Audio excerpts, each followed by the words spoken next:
Assalamualaikum warahmatullahi wabarakatuh. Kembali lagi dengan saya Vicky Reina. Di kesempatan kali ini saya akan membahas mengenai regresi berganda menggunakan IPM SPSS statistik seperti biasanya. Nah, sebelumnya saya akan menjelaskan sedikit mengenai apa itu regresi berganda. Jadi regresi berganda ini tuh digunakan untuk menghitung atau mencari hubungan dari kedua variabel, yaitu variabel bebas dan variabel terikat. Nah, untuk variabel bebasnya itu di regresi berganda ini tuh bisa lebih dari 1, tetapi tidak boleh lebih dari 7 karena nanti hasilnya tidak efektif. Nah, regresi berganda ini tuh kurang lebih hampir sama dengan regresi sederhana, tetapi lebih efektif dari regresi sederhana, sehingga regresi berganda ini tuh yang paling sering digunakan gitu untuk menganalisis hubungan dari kedua variabel. Baik, langsung saja kita ke soalnya. Yang pertama, seorang manajer pemasaran elektronik ingin mengetahui apakah promosi dan harga berpengaruh terhadap penjualan produk tersebut. Nah, di sini saya sudah memasukkan datanya. Di sini ada variable view-nya, penjualan, promosi, harga, dan di sini ada data view-nya. Nah, langsung saja kita klik analyze, kita klik regression, kita klik linear. Nah, di sini untuk dependent-nya atau variabel terikatnya itu yang penjualan, dan independent variabel bebasnya itu yang promosi dan harga. Lalu kita klik dulu statistik, di sini kita checklist semuanya. Lalu kita klik continue, kita klik histogram, kita klik continue, kita klik option, kita klik continue, dan di sini kita klik OK. Nah, di sini kita tunggu dulu untuk output atau hasil regresi. Oke, di sini dari penjualan itu 229,6 dengan standar deviasi 29,368. Dan jumlah penyebarannya itu ada 10. Untuk promosi 30,20, standar deviasinya 7,254 dan jumlah penyebarannya 10. Dan untuk harga rata-ratanya 168,50 dengan standar deviasi 19,614 dan jumlah penyebarannya 10.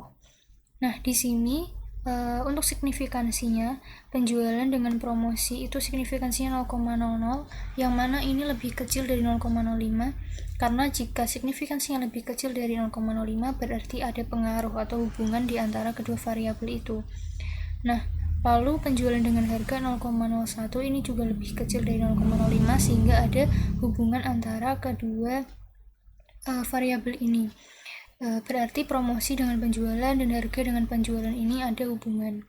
Nah, untuk yang 0,887 ini adalah nilai korelasinya dari promosi dengan penjualan, sedangkan yang 0,857 ini adalah nilai korelasi dari penjualan dan harga. Oke, kita lanjut lagi ke bawah. Nah, di sini ada koefisien korelasinya yaitu sebesar 0,910, dan untuk persentase hubungan antara penjualan dengan promosi dan harga itu sebanyak 82,8%. Nah, di mana ini terdapat variabel pengaruh dipengaruhi oleh variabel lain sebesar 17,2%. Lalu di standard error of the estimate itu 13,825 itu lebih kecil dari standar deviasi penjualan yaitu sebesar 29,368. Berarti model regresi ini baik digunakan ya, karena standar deviasinya yang ada di model summary ini lebih kecil dari yang standar deviasi yang ada di penjualan di atas tadi. Nah, untuk besar dari korelasinya itu sendiri tadi kan 0,887 dan 0,857 ya, karena ini lebih besar dari 0,7 berarti korelasi antara kedua variabel ini baik penjualan dengan promosi maupun penjualan dengan harga itu sangat kuat. Nah, standar deviasi penjualan yang saya maksud tadi adalah yang ini ya, 29,368.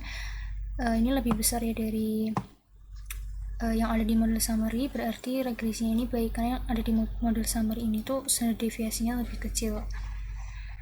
Oke, kita lanjut ke bawah.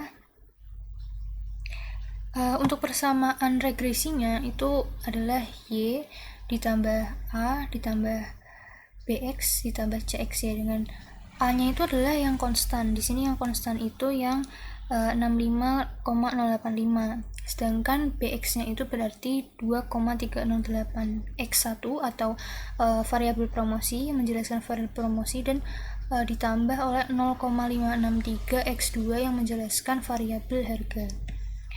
Oke, kita lanjut ke bawah.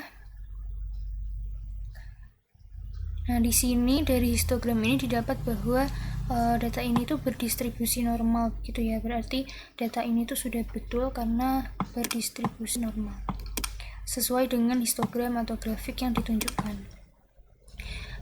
Baik, saya rasa sekian untuk pembahasan soal yang pertama. Masih ada 2 soal lagi yang akan saya lanjutkan di video berikutnya. Semoga penjelasan di nomor 1 ini dapat dipahami dengan baik dan benar. Terima kasih.